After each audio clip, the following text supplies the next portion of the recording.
الكرام أصحاب العظام شيء لله لهم الفاتحة. أعوذ بالله من الشيطان الرجيم. بسم الله الرحمن الرحيم. الحمد لله رب العالمين الرحمن الرحيم مالك يوم الدين إياك نعبد وإياك نستعين اهدنا الصراط المستقيم صراط الذين أنعمت عليهم غير المغضوب عليهم ولا الضالين آمين. أعوذ بالله من الشيطان الرجيم. بسم الله الرحمن الرحيم. الحمد لله رب العالمين والصلاة والسلام على أشرف الأنبياء والمرسلين وعلى آله وأصحابه أجمعين. اللهم يا عليم علمنا من علمك ما ترضى به عنا ولا تؤاخذنا بما تعلمه منا. يا عليم خلقنا بخلق العلم وحققنا بحقائق العلم. رب اشرح لنا صدورنا ويسر لنا أمورنا واحلل عقدة من ألسنتنا يفقه أقوالنا والحمد لله رب العالمين. أعوذ بالله من الشيطان الرجيم. بسم الله الرحمن الرحيم. السلام عليكم ورحمة الله تعالى وبركاته. الحمد لله والصلاة والسلام على رسول الله وعلى آله وصحبه ومن والاه. أشهد أن لا إله إلا الله وأشهد أن محمدا عبده ورسوله. قال رب اشرح لي صدري ويسر لي أمري wahlul 'uqdatam min lisani yafqahu qawli, amma ba'. Yang berusaha pengurusi surau beserta dengan ahli jawatan kuasanya, ashabul fadilah, tuan-tuan guru, tuan-tuan imam, tuan-tuan haji, puan-puan hajah, tuan-tuan, puan-puan, hadirin, hadirat yang dirahmati Allah Subhanahu wa taala sekalian. Alhamdulillah tuan-tuan dan puan-puan, syukur kita pada Allah Subhanahu wa taala kerana kita dapat solat maghrib secara berjamaah dan kita dipilih oleh Allah untuk sama-sama duduk dalam majlis ilmu ini. Mudah-mudahan dengan kita sering duduk dalam majlis ilmu, mendengarkan cerita-cerita yang berkaitan dengan junjungan besar kita Nabi Muhammad sallallahu alaihi wasallam, mudah-mudahan bila telinga ni selalu dengar sebutan Rasulullah, Rasulullah, Rasulullah, hendaknya mudah-mudahan timbul rasa cinta dalam hati kita dan akhirnya membawa kita banyak berselawat kepada Rasulullah sallallahu alaihi wasallam. Mudah-mudahan, Allahumma amin. Jadi malam ni tuan-tuan kita berkuliah kuliah sirah minggu keempat sirah tuan-tuan. Kita sampai buku tak ada ya. Yang ada buku ni tengok muka surat yang ke-68. Muka surat 68 perenggan yang kedua. Jadi kalau tuan-tuan masih ingat ini pun kita dah bincang dalam kitab Ar-Rahiqul Makhtum dulu. Ingat hadis ni? Kalau masih ingat lah. Kalau ingat tu anggaplah pengukuhan, kalau tak ingat tu pengulangan lah. Jadi kita akan jumpa nanti banyak hadis-hadis yang berulang-ulangan sebagai nak mengukuhkan cerita. Ditulis kembali oleh Syekh Muhammad Yusuf Al-Kandahlawi ni. Tengok perenggan kedua tuan-tuan ya. Bismillahirrahmanirrahim. Kata Imam Baihaqi rahmatullah alaih dan lainnya daripada Al-Hakim dengan tambahan, jika yang kamu inginkan itu kekuasaan, maka kami jadikan kamu sebagai penguasa selama hidupmu. Di dalam riwayat lain ketika Rasulullah sallallahu alaihi wasallam berkata, namun jika kamu membangkang, maka ketahuilah bahawa kami ancamkan kepadamu seksaan serupa seksaan yang menimpa kepada kaum Ad dan kaum Samud. Utbah memegang mulutnya dan meminta agar tidak meneruskan pertengkaran, dan Utbah pun pergi dan tidak kembali kepada kaumnya, mereka itu kaumnya, lalu menyembunyikan dirinya. Jadi hadis ni tuan-tuan masih lagi menceritakan tentang pertemuan Utbah. Salah seorang daripada pemuka ketua Quraisy yang kaumnya hantar untuk berbincang dengan Muhammad sallallahu alaihi wasallam, Rasulullah, kan, supaya memberhentikan seruan dakwah dia. Jadi Imam Baihaqi sebut, Nabi sebut, kalau kamu boleh beriman dengan Allah, kamu akan berkuasa selama hidup kau. Bangsa Quraisy ni. Dalam riwayat lain Nabi sebut, tapi kalau kamu membangkang, menentang agama ini, tidak beriman dengan Allah, tidak mempercayai Rasulullah sallallahu alaihi wasallam, yakni Muhammad sallallahu alaihi wasallam yang diutuskan itu, Nabi sebut, kami ancam kamu dengan seksaan yang menimpa kaum Ad dan Samud. Jadi orang-orang Quraisy dah dengar cerita bagaimana kaum Ad, kaum Samud sebelum-sebelum kaum-kaum sebelum tu meninggalkan kesan-kesan kehancuran. Mereka tahu cerita tu turun-temurun daripada nenek moyang.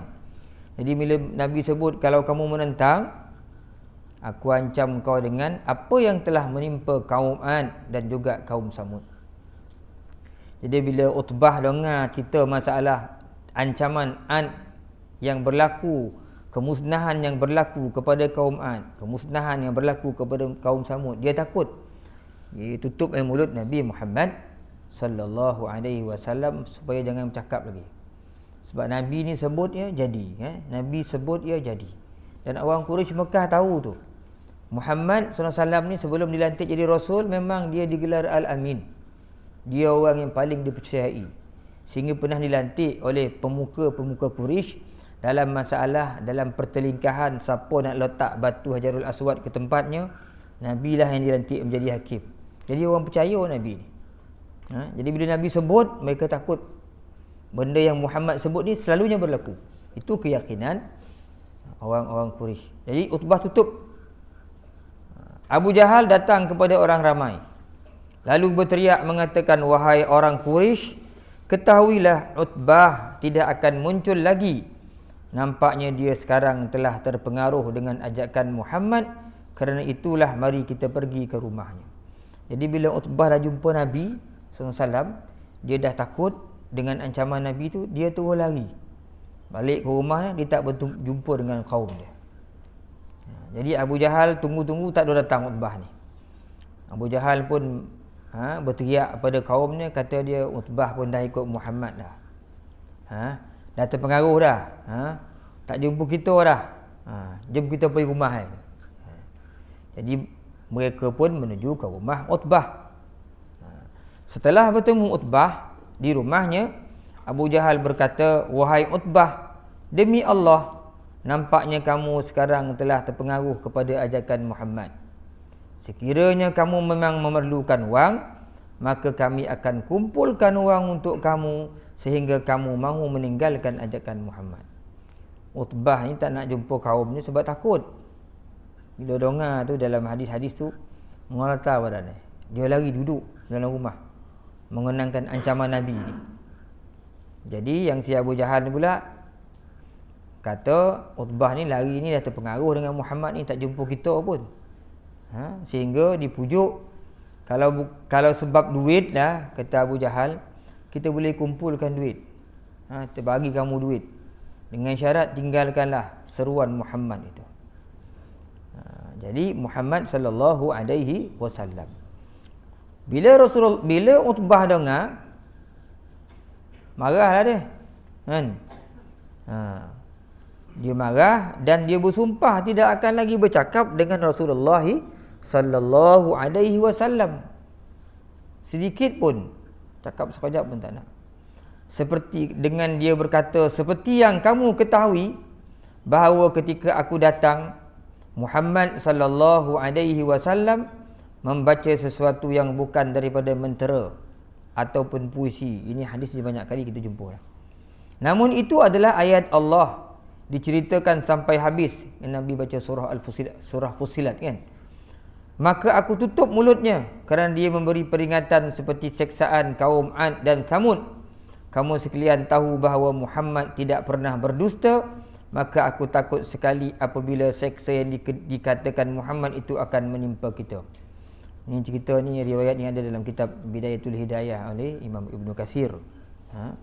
Kata Utbah, aku takut. Dia ni tak pernah cakap bohong, tipu pun tak pernah. Aku takut yang dia cakap tu benar-benar berlaku.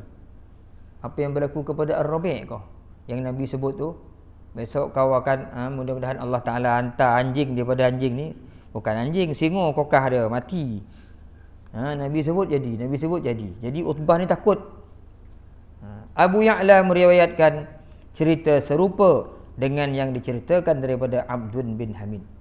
Jadi ada banyak hadis-hadis yang menceritakan tentang pertemuan, riwayat-riwayat menceritakan tentang pertemuan Utbah dengan Rasulullah sallallahu alaihi wasallam.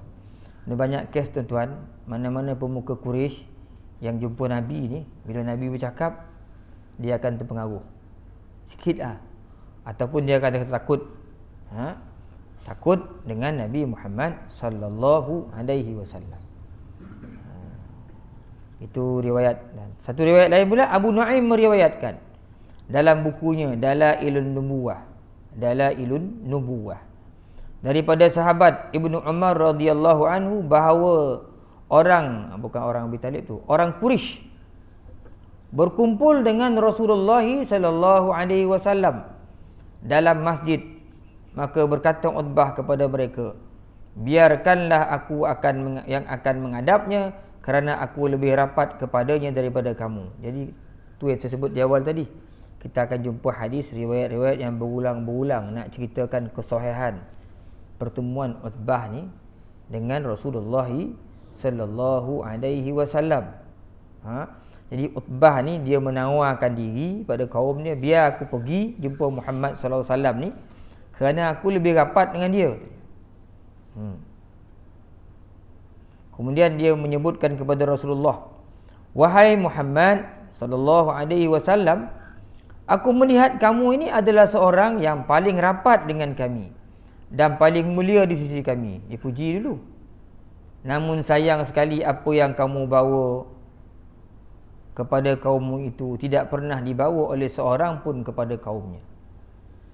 Memang sebelum ni kamu dipercayai, wahai Muhammad, sebenarnya kamu rapat dengan kami, tapi masalahnya yang apa yang kau bawa hari ni tak pernah orang lain bawa daripada kaumnya ni. Benda pelik ni, bertentangan dengan agama nenek moyang. Jika memang kamu ini dengan agama yang kamu bawa itu ingin mendapat kekayaan, maka kami akan kumpulkan wang untukmu, sehingga kamu akan menjadi orang yang terkaya di antara bangsa Quraisy. Jika kamu dengan apa yang kamu bawa itu ingin menjadi seorang yang terpandang, kami akan angkat kamu sehingga kamu akan menjadi orang yang paling terpandang di antara kami. Kami tidak akan memutuskan sesuatu tanpa kamu. Namun jika kamu terkena gangguan jiwa, maka kami akan kumpulkan wang untuk mengubatimu daripada gangguan itu. Apabila kamu ingin menjadi raja, maka kami sanggup akan jadikan kamu sebagai raja. Ini dia punya dikodenya Nabi dengan macam-macam kan. Katanya kalau Nabi nak kaya, orang Quraisy akan jadikan kamu paling kaya. Kalau kamu nak jadi orang yang berkedudukan, kamu akan dijadikan orang paling tinggi di antara kami. Kan? Dipujuk Nabi. Kalau kamu ada masalah kejiwaan, sakit, kita akan ubatkan kamu. Panggil pawang-pawang dukun-dukun hebat kat sini.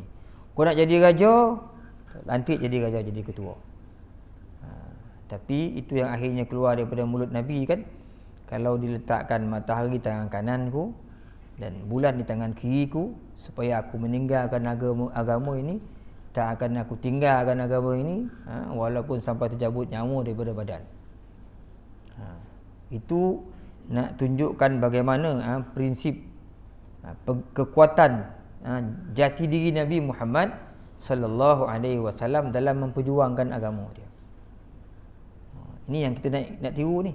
Bodoh-bodoh yang ada kaitan dengan agama kita, kita pegang macam kita gigit dengan gigi geraham kita. Kalau agama tu kata yo, yolah. Kalau tidak, tidaklah. Dan sepatutnya orang Islam ni tak mudah digugat. Ini bogi Nescafe secawan, kabel lekat solai, duit RM10 langsung tumbang. Apa bodoh kan? Susah itu. Bodoh-bodoh yang kaitan dengan agama tuan, sepatutnya tak ada orang yang boleh gogang kita. Kita kena yakin dengan agama ni, kalau kita pegang agama ni memang susah. Susah tuan-tuan. Tapi akhirnya adalah kemenangan. Nabi Musa bawa agama ni, dilolah dari Firaun sampai tak pasal bola-bola laut. Akhirnya menang dia. Menang. Bola laut, manjat gunung semua kan, mati kau nak panah pati. Akhirnya menang juga Nabi Musa tu. Itulah apa Nabi. Itulah apa Nabi pun nak bawa kat sini. Nabi Isa macam tu juga. akhirnya Allah Ta'ala selamatkan, naik ke langit. Selamat juga dia. Sampailah ke zaman Nabi Muhammad SAW. Bawa agama orang payah. Susah Nabi sampai terpaksa hijrah ke Madinah. Tapi akhirnya adalah kemenangan. Itulah yang kita kena yakin. Kalau akhir zaman ni umat Muhammad ni dia gigit sungguh agama ni sungguh-sungguh, dia bawa agama dalam diri dia, dia pasti akan mendapat kebaikan. Dia pasti akan dapat kebaikan tuan. Itu kita kena yakin sungguh-sungguh. Jangan kita, yang Nabi sebut apa? Wallahi lal faqra akhsha alaikum. Betul? Wallahi lal faqra akhsha alaikum walakin akhsha an tubsata alaikumud dunya fatuhlikukum kama ahlaka man kana qablakum fatanafasuha kama tanafasu fa ahlaku. Aku tak takut, kata Nabi, umat aku ni miskin, tapi aku takut nanti Tuhan mudahkan rezeki, bentangkan rezeki kita muka bumi ni, senang nak dapat. Disorang-sorang kat dia rezeki. Maka akhirnya manusia pun berlumba-lumba cari kesenangan dunia ni sampai dia lupa akhirat. Akhirnya dunia memusnahkan dia seperti mana dunia pernah memusnahkan orang-orang terdahulu. Dia berlumba-lumba mencari dunia, fatanafasuha kama tanafasu, kamu berlumba-lumba cari dunia macam orang dulu-dulu, fa ahlaku, akhirnya kamu musnah. Kita musnah. Nabi dah diduga dah. Bukan bagi sikit-sikit. Harta nak bagi, orang rumah nak bagi, kedudukan nak bagi, kekayaan nak bagi, apa semua nak bagi. Kat Nabi, semuanya tak dipedulikan Nabi. Wa ma hadhihi al-hayatud dunya illa lahu wa la'ib wa inna ad-daral akhirata lahiyal hayawanu law kanu ya'lamun. Tak adalah kehidupan dunia ni, kata Allah Ta'ala, melainkan lahu wa la'ib, benda yang sia-sia je, main-mainnya hidup dunia ni. Dan sesungguhnya kehidupan akhirat itulah, negeri akhirat itulah yang sebenar-benarnya kehidupan kalau kamu mengetahui. Suratul Ankabut saya. Ayat yang ke-7 hujung daripada surah Ankabut tu. Sebelum masuk surah Rum. Allah Ta'ala sebut begitu. Setelah selesai Utbah berkata, Rasulullah pun menjawab, apakah sudah selesai? Jawabnya ya. Kemudian Rasulullah membaca surah Sajdah sehingga pada ayat Sajadah, maka Rasulullah SAW bersujud sedangkan Utbah duduk bersandar menyaksikan, kemudian berdiri dan pergi kembali kepada kaumnya. Bila Utbah, yang ini Nabi baca surah Sajadah lah. Sebelum tu riwayat Nabi baca surah Fussilat. Ini Nabi baca surah Sajadah. Alif Lam Mim tanzilul kitabil la raiba fihi min rabbil alamin sampai ayat sujud tu. Innama yu'minu bi ayatina alladzina idza zukiru biha. Kan sampai ujung tu Rasulullah sujud, maka Utbah pun kembali kepada kaumnya. Jadi bila Utbah datang, kaumnya tengok, nampak berubah muka Utbah tu. Setelah mengambil tempat duduk, Utbah berkata, wahai orang Quraisy, sesungguhnya aku telah katakan apa yang kita putuskan sampai selesai. Muhammad membalas dengan membaca sesuatu yang tidak pernah aku dengar selama ini. Jadi kalau tengok sebelum-sebelum ni, hadis ni hampir-hampir sama ya cerita ni. Kata dia, kita dah bincang dulu sebelum aku jumpa Muhammad ni. Tapi bila aku dah sebutkan apa-apa yang aku nak sebutkan, lepas tu Muhammad ni sallallahu alaihi wasallam dia balas dengan sesuatu yang tak pernah aku dengar selama ni, kata Utbah. Aku tidak tahu apa yang aku dengar itu, wahai orang Quraisy. Taatlah padaku hari ini, besok kamu boleh tidak taat padaku. Tinggalkan dan biarkanlah Muhammad sallallahu alaihi wasallam. Kata dia, kau taat aku hari ni, macam ni lah dongar cakap aku ni, kata Utbah, kau biarlah Muhammad tu buat kerja dia. Janganlah kacau-kacau dia lagi. Sebab Utbah ni dah mula takut. Itu bukan syair, bukan puisi, bukan sajak, bukan apa. Aku tak pernah dengar dia yang dia sebut tu, kata Utbah. Macam ni lah, kau taatlah pada aku hari ni, janganlah apa-apa ke Muhammad tu, tinggalkan Muhammad tu, kata Utbah kepada kaum dia. Tinggalkan dan biarkanlah Muhammad. Dia, demi Allah, Muhammad tidak akan tinggalkan agamanya itu. Bila aku dah cakap dengan dia, cakap macam mana pun Muhammad ni, dia takkan tinggalkan agama dia. Biarkan saja dia berharapan sendiri dengan suku-suku Arab. Kelak apabila dia berjaya, maka kejayaannya itu juga termasuk dalam kejayaanmu. Sebab dia keturunan kita, orang Quraisy, biar dia. dengan adab orang Arab yang menentang tadi. Kalau dia menang, kita pun sama menang. Kata Utbah ni. Namun apabila mereka dapat menumpaskannya, maka kamu tidak perlu bersusah payah lagi kerana sudah ditumpas oleh orang lain. Kok dia menang, kita sama-sama untunglah, dia orang Quraisy. Kok dia kalah, tak payahlah kita buat kerja ke dia, dah tentu dia kalah dah. Kata Utbah. Setelah mendengar ucapan Utbah itu, orang ramai berkata, engkau telah terpengaruh oleh sihir Muhammad, wahai Abul Walid. Abul Walid ni gelaran bagi Utbah. Abul Walid maksudnya wahai ayah kepada Walid. Sebab Utbah ni ada seorang anaknya nama Walid.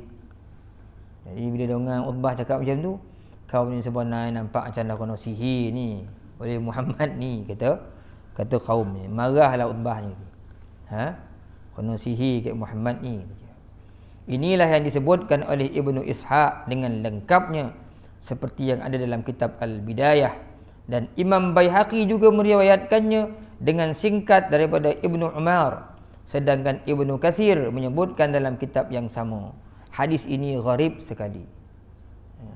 Ni cerita-cerita ni gharib. Gharib ni makna dia jalu, dia seorang yang meriwayatkan hadis. Ni kalau kita nak bincangkan, dia masuk dalam ilmu mustalah hadis. Tak payahlah kang lain nak cerita kita cerita sirah, cerita mustalah pula. Dah panjang lebar lah nak terangkan. Itu martabat hadis lah. Telah diriwayatkan oleh Imam Bukhari daripada Maisur bin Mahramah dan Marwan, katanya Rasulullah SAW di masa berlakunya perjanjian Hudaibiyah, datangnya Budail bin Warqa' al-Huza'i dengan rombongan yang terdiri daripada orang-orang Bani Huza', dan mereka sangat dipercayai oleh Rasulullah SAW. Mereka menyampaikan khabar kepada Rasulullah SAW, sesungguhnya telah kami lihat pasukan yang dipimpin oleh Ka'ab dan Amir bin Lu'ay sedang beristirahat di telaga Hudaibiyah dengan membawa unta-unta yang baru beranak, dengan maksud hendak memerangi engkau wahai Muhammad dan menghalangi engkau untuk memasuki Kaabah. Ni Nabi kan, kisah Nabi datang tahun ke-6 Hijrah ke, Nabi datang nak buat umrah. Dengan padang semua tak terhunus, semua masuk dalam sarung ni. Kan? Nabi datang untuk niat buat umrah. Tapi orang-orang Quraisy nak tahan Nabi, tak bagi masuk Mekah. Jadi di Hudaibiyah ni lah Nabi berjumpa dengan Budail bin Warqa' al-Huza'i. Budail ni dia beritahu Nabi, kumpulan Ka'ab dengan Amir bin Lu'ay ni dah bersiap sedia nak perang kamu. Dia pergi beritahu Rasulullah sallallahu alaihi wasallam, ada orang nak perang kau ni, kata dia. Mendengar khabar tersebut, Rasulullah sallallahu alaihi wasallam berkata, sesungguhnya kami datang bukanlah bermaksud untuk berperang dengan siapa pun, dan kami hendak mengerjakan umrah.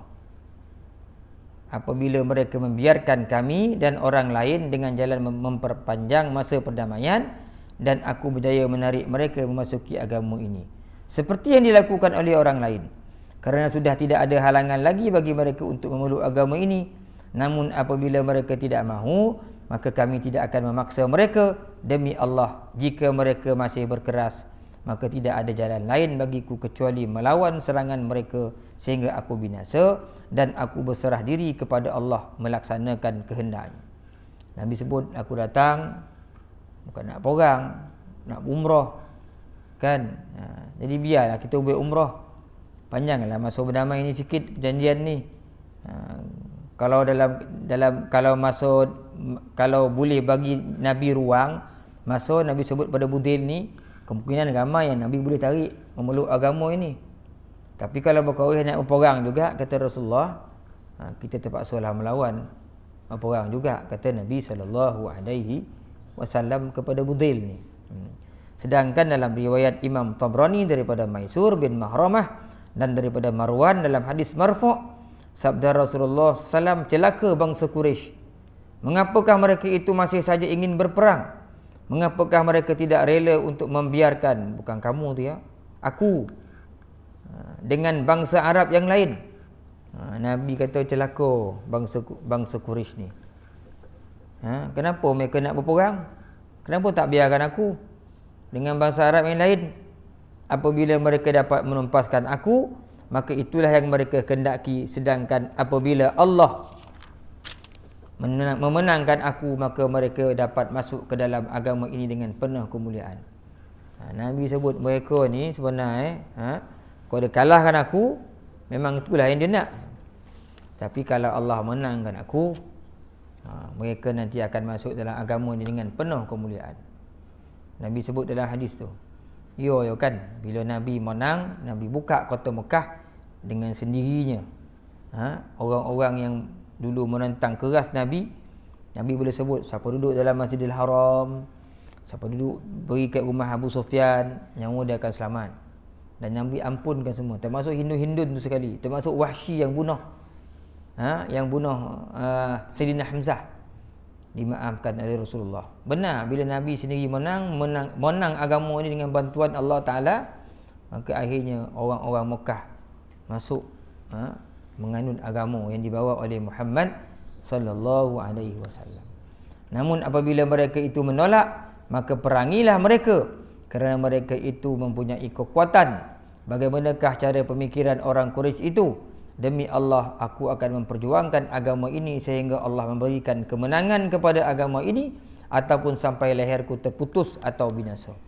Yang ini yang ada dalam jiwa Nabi Muhammad sallallahu alaihi wasallam dalam memperjuangkan agama, tuan. Ialah sampai putus leher, yang penting agama ni naik. Agama ni sebab itu tuan-tuan, kita konon sensitif dengan agama ni. Dia tak boleh diganggu gugat. Ini kemuliaan kita. Kalau kemuliaan kita ni dah dirampas dia orang lain, diinjak-injak, mana lagi diam kemuliaan? Allah Ta'ala meletakkan kemuliaan kita ni pada agama kita. Diturunkan agama ini dengan Rasulnya kerana untuk memuliakan kita. Mulianya kita kerana agama yang kita anut, yang kita bawa. Bertuhankan Allah, berasulkan Muhammad, berkitabkan Al-Quran. Kan? Kalau agama ni diinjak-injak begitu ya, kita tak rasa sensitif, itu ada masalah dalam diri kita. Biasanya orang, manusia yang telah terpengaruh dengan kurniaan yang terlebih sangat, kerana hidupnya mewah, mudah, dia akan hilang rasa sensitif dalam diri dia. Hilang rasa sensitif pada agama. Kerana biasanya harta ni bila tak dijaga dengan baik, dia akan mengurangkan pergantungan hati pada Allah. Orang tak ada harta, orang susah, dia bulat pada Allah. Ya Allah, ya Tuhanku, esok pergi nak makan apa ni? Doa. Masya Allah. Orang susah macam tu sifat dia. Ya Allah, ya Tuhanku, esok pergi nak makan apa pula ni? Baru dah habis ni, hujan tak boleh motong kan. Berdoa betul dah. Orang senang, apa bergantungan ni? Dalam beg duit ada 500. Kan orang rumah komen-komen yang tilam, tampak RM50. Tu dia gabur kat ATM tu ada RM30 terlebih tu. Alam bank tak payah cakap lah. Kan? Kadang-kadang buka mari lambat duit tu, banyak duit. Kek kedai lagi duit, kek kebun ada kebun sawit keluar duit. Kedai ikan ni keluar duit, kedai kain ni keluar duit. Tak usah simpanan lagi. Orang senang. Sebab itu dalam sejarah menunjukkan orang-orang senang ni, orang yang dibolit dengan kotor ni, pergantungan pada Tuhan kurang. Siapa yang menaikkan agama zaman Nabi Muhammad SAW ketika Nabi berjuang? Orang-orang hamba abdi, golongan petani, orang-orang susah. Mana pergi orang kaya macam Abu Jahal, Abu Lahab? Tak ada. Semuanya melarikan diri. Nak apa lagi agama ni, kita semua dah sonang kata dia. Yang naik sama Nabi, orang-orang susah. Kan? Jadi orang bila susah, pergantungan dengan Allah cukup kuat. Itulah bahayanya harta ni kalau tak betul-betul jaga. Kalau betul-betul pandai jaga, dia akan memudahkan umat, memudahkan perjuangan. Seperti Khadijah, habis semua harta bagi kat Nabi, kan, untuk berjuang. Jadi ketika Khadijah kahwin dengan Rasulullah, ketika Khadijah masih lagi hidup, setiap kali perjuangan bila tiup semboyan perang, tiup kala kiamat tak? Ayo tu apa nak kau nak kala nak bagi ni, nak kiamat aku kan. Tiup semboyan perang, Khadijah dulu. Bukan Khadijah seorang, kita tengok Sayyidina Osman, Sayyidina Umar, Sayyidina Abu Bakar. Ini semua sahabat-sahabat kaya ni, Abdul Rahman bin Auf. Bila nak perang ni, macam ni Mandawu bagi 200 ekor unta, 300 unta, bagi tu, bagi ni. Orang kaya, tapi rotanya untuk agama. Kalau pandai jaga agama, pandai jaga kotor. Kalau tak pandai, jadi macam Abu Lahab lah dengan Abu Jahal lah. Akhir zaman ni begitu tuan-tuan. Bila kita mudah, dimudahkan harta tu yang Nabi sebut tadi. Aku takut, tak takut kau miskin, tapi takut kaya. Akhirnya kita lupa pada Allah Subhanahu Wa Taala. Bukan saya nak kata orang Malaysia ni tak baik. Kita tengok, kita nak banding dengan Indonesia tuan. Di segi ekonomi, kita mantap lagi kan. Susah. Tapi dari segi sensitivity, bila agama tu kena cantik sikit, siapa naik? Siapa dulu naik? Oh Indonesia mau lanting capek melanting ni. Kadang dia ke masjid pun tak. Tapi bila sebut agama ni, kena sikit dia tak ke masjid tapi dia dulu melanting. Kan? Orang lukis gambar Nabi kartun kan. Kutuk, kita relax je. Orang Indonesia, bangun. Satu Indonesia. Kau tengok gambar tu dalam YouTube tu, macam tak semayang atau kau video semangat itu. Kan? Susah. Agama jangan kacau, jangan usik agama ni siap. Kita tak ada rasa apa-apa. Sebab kita ni senang ke. Kita ni senang. Sebab itu bila Allah Ta'ala nak menguatkan bergantungan, apa yang Allah Ta'ala buat? Biasa. Dia susah kita. Dia uji kita bukan dengan harta, dengan kesusahan. Kita tengok Nabi Muhammad SAW. Kan? Nabi Muhammad SAW. Dalam ayah meninggal, mak meninggal pula. Apa yang Nabi ada? Nabi tak punya apa-apa. Seorang meninggal, dah harta tak ada. Sampai isteri pak saudara aku, habis tak ada siapa-siapa dah sisi Nabi.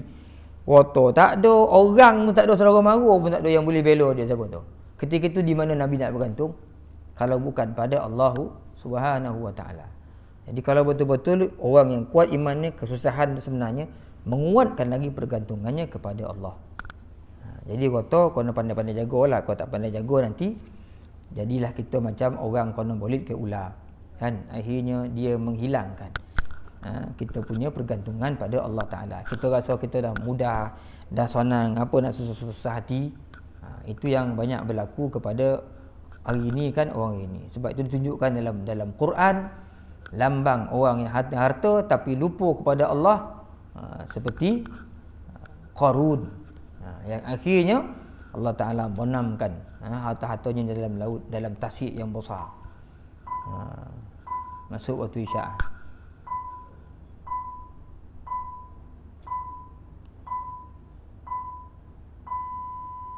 Sikit lagi tuan. Demikian juga pernah diriwayatkan oleh Ibnu Ishaq daripada Imam Zuhri, katanya, bagaimanakah anggapan orang Quraisy itu? Demi Allah, aku akan perjuangkan agama ini sehingga Allah memberikan kemenangan kepadaku atau aku akan terbunuh. Nabi punya pegangan. Sama ada menang ataupun terbunuh. Imam Bukhari meriwayatkan daripada sahabat Sahal bin Sa'di radhiyallahu anhu bahawa Rasulullah sallallahu alaihi wasallam pada hari Khaybar berkata, besok pagi, ini pun kita dah baca dalam Ar-Rahiqul Maktum ni, aku akan berikan kepada seorang yang akan dibukakan baginya benteng Khaybar oleh Allah, dan orang itu adalah seorang yang sangat cinta kepada Allah dan Rasulnya, sedangkan Allah dan Rasulnya pun juga cinta kepadanya. Ini dalam hadis Nabi cerita tentang Nabi nak menyerang kota Khaybar yang didiami oleh orang Yahudi yang belot dengan Rasulullah SAW kan. Nabi nak serang Khaybar lepas perang Azab kan, perang Khandaq kan. Nabi pergi dan Nabi sebut besok panji-panji ni yang jadi ketua panglima esok kita akan bagi pada orang kota Khaybar ni akan dibuka oleh seseorang yang sangat cinta pada Allah dan Allah Ta'ala cinta pada dia. Orang tu tunggu-tunggu kan. Semua tunggu tunjuk muka kat Nabi nak dilantik jadi panglima perang lah, semua nak pergi. Sahabat-sahabat ni. Pada malam itu, sepanjang malam semua orang saling meneka kepada siapakah yang akan diberikan bendera itu. Agak-agak esok lagi siapa jadi panglima perang ni, siapa yang akan buka benteng Khaybar ni, siapa yang akan menyerang ni. Semua sahabat-sahabat Nabi dah main tunjuk-tunjuk. Kerana perkara ini merupakan suatu kehormatan baginya. Kalau Nabi pilih jadi panglima perang, satu penghormatan. Macam-macam fikir kan. Agak-agak siapa yang bakal menjadi Perdana Menteri lepas hari 15 ni kan. Siapa orang kan? Tak tahu orang ni. Jadi nak cerita Nabi ni siapa orang ni kan? Semua ada peluang, nampak Yang ni Rasulullah, sahabat-sahabat Nabi tunggu je siapa orang ni. Keesokan harinya orang ramai telah berkumpul di masjid. Masing-masing daripada mereka ingin mendapat kemuliaan itu. Rasulullah bertanya, di manakah Ali bin Abi Talib? Mereka menjawab, Ali sedang sakit mata. Ya Rasulullah, Ali dipanggil oleh Rasulullah SAW dan ketika melihat matanya, maka Rasulullah SAW meludahi mata yang sakit itu dan didoakannya sehingga penyakitnya sembuh serta merta dan kemudian bendera itu pun diberikan kepadanya. Sahabat Ali bertanya, ya Rasulullah, apakah engkau tugaskan untuk membawa mereka seperti kita? Jawab Rasulullah SAW, berjalanlah kamu sehingga tiba di kampung mereka, kemudian ajaklah mereka itu untuk memeluk agama Islam dan terangkan kepada mereka mengenai hak-hak Allah dalam Islam. Sesungguhnya apabila kamu dapat membawa seseorang daripada mereka untuk memeluk agama Islam, maka perkara itu nilainya di sisi Allah adalah lebih baik daripada kekayaan ternakan unta yang baik. Jadi ni cerita tentang dalam perang Khaibar ni kan, siapa yang Nabi nak lantik jadi ketua kan. Akhirnya Nabi lantik Sayyidina Ali. Padahal Sayyidina Ali pada tu sakit mata. Nabi panggil Sayyidina Ali, tanya mana Ali, sakit mata. Maka Rasulullah panggil, Rasulullah pun meludahi mata. Tak tahulah macam mana ludah ayatnya. Dalam tu pun kitab asal meludahi. Tuan-tuan jangan fikir jenis macam tu pula kan. Tak tahulah macam mana Nabi ludah. Kita jangan buat-buat ni, dia lampang like kawan kita kan. Memang tak sombong mata tu dah. Lagi sakit ke kan. Nabi dulu kan ada panah, orang kena panah sini, tak keluar mata kan. Siapa nama sahabat tu dalam Barhikul Maktum? Nabi masuk dan balik mata tu. Lepas tu sahabat tu sebut, sampai aku meninggal mata aku torang setorang-torang. Apa-apa yang disentuh oleh Rasulullah SAW memang akan jadi berkat kan. Ini yang berlaku pada Sayyidina Ali. Rasulullah ludah, tak tahulah macam mana Nabi buat. Maka akhirnya Sayyidina Ali elok matanya, sembuh matanya dan diberikan dia amanah untuk mengetuai kan kumpulan yang akan menyerang benteng Khaibar bersama dengan sahabat-sahabat yang lain lah. Sehingga akhirnya sahabat-sahabat Sayyidina Ali tanya, ya Rasulullah, kita nak buat mana ni? Rasulullah kata, kau jalanlah sampai kampung, nanti kalau jumpa orang mana-mana kampung tu, ajak yang masuk Islam sama-sama, yang tak Islam tu. Kalau kamu dapat Islamkan mereka, di sisi Allah cukup besar nilai dia. Ini yang kita tak buat tuan-tuan. Kalau dapat seorang yang kita semua hidup kita ni mengislamkan seorang, dah cukup dah tuan-tuan. Seorang je. Lebih besar daripada Bukit Uhud tu. Pahala dia. Mengislamkan seorang. Kita tak mampu nak buat. Dapat seorang semua hidup ni cukuplah. Besar dah arti. Seorang sahabat saya sama tahfiz dulu, Ahmad Napalen nama dia. Dia budak ni anak Syizaki, memang hebat. Dia Selatan Petani ni, dia ngaji sama di KL. Sekarang ni banyak dia upload video-video lah. Dia kahwin dengan salah seorang anak pensyarah saya juga. Kahwin, bagus Quran ingat apa semua, pensyarah ambil jadi menantu. Pindah ke Thailand. Setiap bulan katnya, bukan seorang tuan, kampung sekampung. Seingat ni dah berapa buah kampung yang diislamkan. Baru-baru ni dia minta sumbangan Quran, 1 lori besar orang bagi Quran, dibawa balik ke Thailand. Masya-Allah, memang saya kagum lah tuan. Saya ingat ni dah bukan seorang dua tuan, kampung tu dia diislamkannya. Dia pergi kampung-kampung terpencil ni, dulu kampung ni Islam katanya, tapi akhirnya masuk orang Kristian kan, dia masuk balik. Dia lawan dakwah tu. Banyak gambar video ditunjuk duduk. Dia jadi macam kampung biasa lah bawa. Dia orang Thailand, cakap Thailand semua, akhirnya satu kampung. Asyhadu an la ilaha illallah. Lepas tu dia letak kawan-kawan yang boleh follow up lah, tengok kampung tu. Besar pahala tuan-tuan. Kampung Islam kan tu. Jadi kita ni dapat peluang seorang pun cukup dah. Kau ada rezeki kan. Tapi sehingga ni kita takut. Ini main sentimen agama ni bahaya. Kan ke dalam kerang, itu fikir kita. Padahal anak-anak Melayu Islam kita banyak cabut agama daripada jiwa dia, kita tak risau pun. Kita tengok masuk-masuk Felda tuan. Ramai anak-anak kita ni yang tak pun minat dengan agama dia ni. Bagi dia agama Islam ni menyusahkan. Itu yang saya pernah cerita di surau ni. Allahyarham kan Ustaz apa tu bekas Harusani kan, Datuk Harusani Mufti Perak. Masa dibuat pertemuan dengan guru-guru agama zon tengah, dia ceritakan tentang anak-anak kita ni umur yang belasan tahun ni, bagi duit minyak RM20 je habis lah. Bagi duit minyak RM20, tukarlah kamu. Bagi minyak RM20, tukar kamu. Itu yang berlaku belah-belah ni lah, belah-belah pekan-pekan ni. Kalau tuan-tuan tengok lah, di pekan tu masa saya ngaji dulu, anak-anak kita ni yang bayar, yang umur 8 SPM ni cukup banyak. Tu semua dah bertukar tu kan. Kita pernah tangkap sekali tu, budak Melayu kita paling banyak pasangan ni dengan orang ni lah, orang Cina lah, sebab orang Cina ni kayu-kayu. Tukar kamu. Kita tu pelajar tahfiz sama dengan polis. Bila polis dia nak pergi taman titik bangsa, umpama nak pergi mana sobu-sobu kau, dia bawa kita pelajar-pelajar tahfiz ni, sebab dia ngaji yang kita. Polis-polis dia ngaji yang kita. Bila kau nak cokau, kau nak tahan kan, tuan ini saya nak kena saman, tak apa settle. Sebab dia belajar lagu dengan kita, belajar tajuk yang kita kan. Jadi kita selalu lah. Sampai yang agak menyedihkannya, yang akhir sebelum saya habis itu memang tak terfikir di otak salah seorang pelajar lah yang mengaji di salah sebuah universiti lah, ambil bidang agama. Kita tangkap dia kat hotel tu, jubah dia tergantung kat pintu tu. Kita balut dia dengan kain selimut hotel tu, bawa dengan pasangan dia. Pasangan dia kat mana tuan? Kita tengok dalam bilik tak ada, rupa dia ikut kat tempat air tu, dia bergayut kat situ.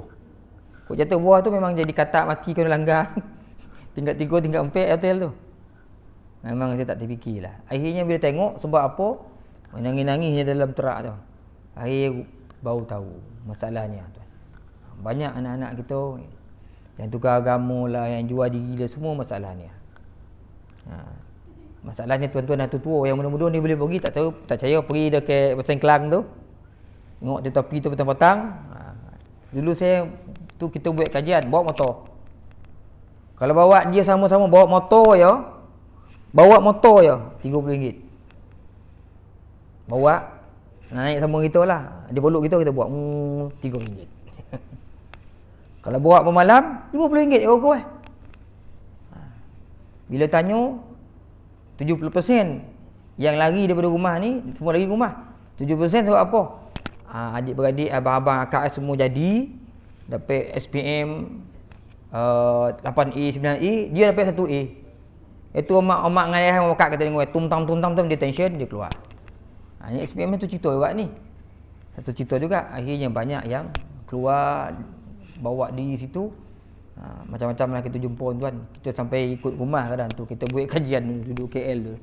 Macam-macam kita jumpa lah. Bila agama tak ada lah dalam diri. Jadi tuan-tuan ingat sekadar tu lah untuk malam ni. Kita jumpa lagi insya-Allah 2 minggu akan datang, panjang umur. Kita sambung lagi kisah ni, tak berhenti tak habis. Ini panjang cerita tentang dakwah Nabi Muhammad sallallahu alaihi wasallam ni. Insya-Allah tuan-tuan, qauli hadza sallallahu alaihi wasallam. Assalamualaikum warahmatullahi taala wabarakatuh. Ada soalan tuan-tuan? Kok ada lah. Kok tak ada, kita tutup sini. Ya tuan, sila.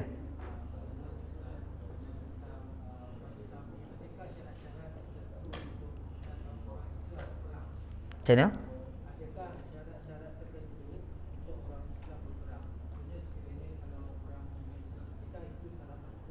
Oh, syarat-syarat. Apa syarat orang Islam ni boleh perang? Dia satu syarat tuan. Kan ayat Udzil ladzi apa ni, diizinkan kamu perang bila kamu telah dizalimi, kamu diperangi. Boleh kita perang. Kalau tidak, Islam ni bukan agama suka-suka hati perang. Kita tengok dakwah orang Taris Barat tulis kan, Islam ni agama penjajah tu dia. Saya tengok habis semua empire dia menjajah semua. Bila kita tengok sejarah balik, Rasulullah tulis surat dia. Tulis surat bawa kepada agama, kepada Kaisar Rom, kepada Kisra Parsi, kepada kerajaan berdekatan tu, tulis surat pujuk supaya masuk agama ni. Kalau kau tak nak masuk agama ni, tak ada paksaan, tak apa. Tapi kita akan jaga keselamatan kamu semua dengan syarat bayar ufti, bayar ni. Kan? Bukan kembali kita, kembali ke dia untuk jaga dia. Selamatlah kau dengan kerajaan Islam. Jangan perang dengan kita. Tapi bila kamu perang, kamu memerangi kita, kita akan perang balik. Dan dalam sejarah banyak menunjukkan yang tentera Islam masuk ke daerah-daerah ni, banyak menunjukkan orang kampung tu sendiri minta orang Islam masuk. Sebab tak tahan pemerintahan semasa, pemerintahan tu minta orang Islam masuk seorang negara dia. Itu ada dalam sejarah. Jadi agama ni bukan agama nak perang-perang tentu pasal. Agama ni adalah agama dakwah. Nabi bawa. Cumanya Islam berperang sebab apa? Sebab diperangi. Dulu tengok zaman Rom, zaman Parsi, mana ada senang hidup. Rasulullah dekat Madinah. Bukan Rasulullah nak sangat lapar pun. Nak perang dengan orang Quraisy Makkah tu dah. Tapi asyik nak kena seorang je. Kan? Hidup pun takut je. Dalam Rahikul Maktum kita bincangkan. Tidur pun sahabat Nabi 10 hari pertama tu bawa padang tidur. Takut kena seorang ke? Takut kena seorang. Terpaksa berperang. Kalau tak perang kita diperangi ketika itu. Besar kerajaan Madinah. Ada pula Rom sebelah tu pun nak menyerang kau jauh kan. Jadi orang Islam ni berperang kerana diperangi. Itu asas dia. Bila boleh perang? Bila diperangi. Sebab itu ada ayat. Dah perang pun Islam masih lagi suruh berdamai itu. Wa in janahu lisalmi fajnah laha wa tawakkal 'ala Allah. Kalau tengah-tengah perang tu mereka angkat bendera putih, mereka kata nak berdamai. Kau timulah. Wa tawakkal 'ala Allah. Allah Taala kata kau timur perdamaian tu dan tawakallah pada Allah. Apa maksud tawakal pada Allah? Boleh jadi angkat bendera tu taktik dia yang nak menyerang kita balik, tak nak berdamai pun kan ni bantai kita balik. Allah Taala sebut tak apalah dia nak berdamai, nampak tanda nak berdamai. Itu tengah perang ni. Tapi dalam keadaan kamu timur perdamaian tu, bertawakallah kamu kepada Allah, serah diri kepada Allah. Kalau itu satu penipuan, satu taktik perang kau, Allah Taala cukuplah Allah Taala. Wa kafallahu almu'minina alqital. Allah Taala lah yang menjaga orang beriman ni ketika dalam peperangan. Wa kana Allahu qawiyyan aziza. Allah Taala Maha kuat lagi Maha perkasa. Jangan risau.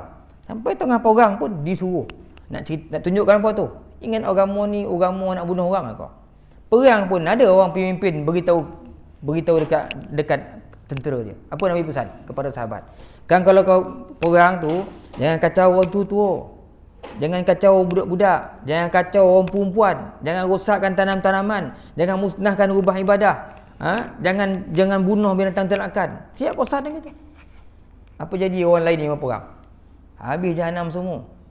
Rusak semua. Islam perang Nabi pesan. Semua tak boleh kacau. Orang tua ni tak ada kena-mena dengan kita.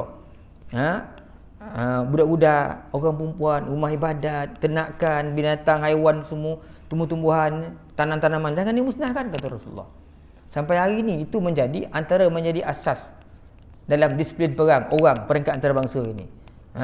Kalau kacau orang-orang, bunuh orang-orang, tu jadi yang sepun nama tu apa? Slobodan apa tu? Milosevic tu ya. Kono dia apa? Sebab pembunuhan orang awam ramai kan. Sampai hari ini pun orang-orang peringkat antarabangsa tiru asas yang dibawa oleh Nabi Muhammad SAW. Nak tunjukkan apa? Islam ni bukan agama perang lah. Agama perdamaian. Jadi syarat, kalau tanya syarat, apa syarat kita nak perang? Bila kita diperangi dan kita dizalimi, kita boleh perang. Wallahu alam. Ada soalan lain tuan? Kita kena banyak selawat tuan-tuan. Akhir zaman ni guru-guru kita sebut kita kena banyak selawat kepada Rasulullah sallallahu alaihi wasallam untuk benteng diri, benteng iman. Selawat ni kuat power dia. Termasuk orang tak boleh sihir, orang tak boleh kena orang kita, jiwa kita akan mantap. Jadi sahabat-sahabat kita yang grup-grup selawat ni, bila mereka ni selawat, mereka kata mereka dapat macam satu kekuatan. Itu di pondok-pondok kita maulid Nabi setahun sekali. Kalau ke pondok-pondok ni setiap minggu maulid. Kan tiap malam maulid tak habis-habis kan. Mandih ni berkumandang ya. Di pusat-pusat, di pondok-pondok, di pesantren-pesantren, puji Nabi ni, salawat-salawat Nabi ni setiap hari, setiap malam. Menjadikan budak-budak jadi seronok. Tonton tengok di sekolah. Di sekolah tak ada hiburan kan. Bila tak ada hiburan, dia masuklah lagu-lagu Korea, lagu itu, lagu ini. Itu perkara yang kita kena pandang lah. Sebab saya tuan di sekolah saya semadah ni kan. Sebelum-sebelum ni, kenapa budak-budak ni heran nak bujit-bujit kan. Bila tahun ni adalah seorang pelajar, dia daripada Tampin. Itulah dia ni suka ikut tok guru salawat-salawat ni. Dia bawa budaya tu. Jumpa kita, ustaz, saya nak buat satu malam setiap minggu ustaz, kita bermaulid. Bagus, ada bahan tak? Ada ustaz. Saya tengok bahannya. Wah, bagus, engkau ada mandih-mandih dulu. Lagu-lagu kau ingat? Ni semua saya ingat ustaz, saya nak bawa. Bila buat yang tu tuan, saya rasa senang nak ngarah budak hari ni. Dia nunggu-nunggu bila satu Ahad dia, oh malam ni kita ada maulid. Oh. Dia dengan jubah, dengan serban ni kan. Lepas tu ramai-ramai siap. Ada atas mana dia belajar main kompang, saya pun tak tahu. Budak-budak ni memang mahir, bagi yang kompang, bagi boleh main. Kata mana kau belajar ni? Tak ada ustaz. Jadi ya, tak. Jadi dia seronok. Bila setiap minggu tunggu ustaz, ustaz malam jangan lupa ya. Kita ada salawat. Bila salawat tu nampak giang tak tu kan. Giang kuat tu salawat Nabi. Jadi itulah dia punya hiburan. Kau tak baca buku, mamai budak tu sudah. Hiburan tak ada. Lama-lama masuk dia dah poning-poning apa? Ditarik elansia lah, dikorek bunga lah, dia tension tak ada hiburan. Bila kita buat yang tu rupa-rupa tuan. Memang aspek hiburan ni tak boleh kita nak apakan budak-budak ni lah. Bila bagi macam ni, kita sama join dengan dia kan. Oh, dia bersemangat. Lagi kuat kita joget, lagi kuat dia joget. Pecah gondang tu boleh main kan. Biar lama-lama sikit. Jadi itu kena fikir kat tuan-tuan. Macam kita di rumah kan, kita ada anak-anak. Kita bawa tuan-tuan. Supaya dia, jiwa dia terbiasa dengan selawat. Wallahu alam. Kita berhenti kat sini tuan. Bismillahirrahmanirrahim. Bismillahirrahmanirrahim. Alhamdulillahirabbil alamin. Wassalatu wassalamu ala asyrafil anbiya wal mursalin wa ala alihi wa ashabihi ajma'in. Allahumma zidna ilman nafi'a warzuqna fahma. Allahumma rzuqna fahman nabiyyin wa hamdal mursalin birahmatika ya arhamar rahimin. Allahumma a'inna ala dzikrika wa syukrika wa husni ibadatik. Allahumma ya muqallibal qulub tsabbit qulubana ala dinika wa ala ta'atik. Allahumma rzuq awladana bin najahi fi kulli imtihanihim birahmatika ya arhamar rahimin. Allahumma zallil lahum su'ubata amrihim wa sahhil 'alaihim mashaqqata dirasatihim warzuqhum minal khairi aktsara mimma natlub wasrif 'anhum kulla syarrin innaka 'ala kulli syai'in qadir. Walhamdulillahi rabbil alamin. Tasbih kafarah dan suratul 'asr. Subhanakallah.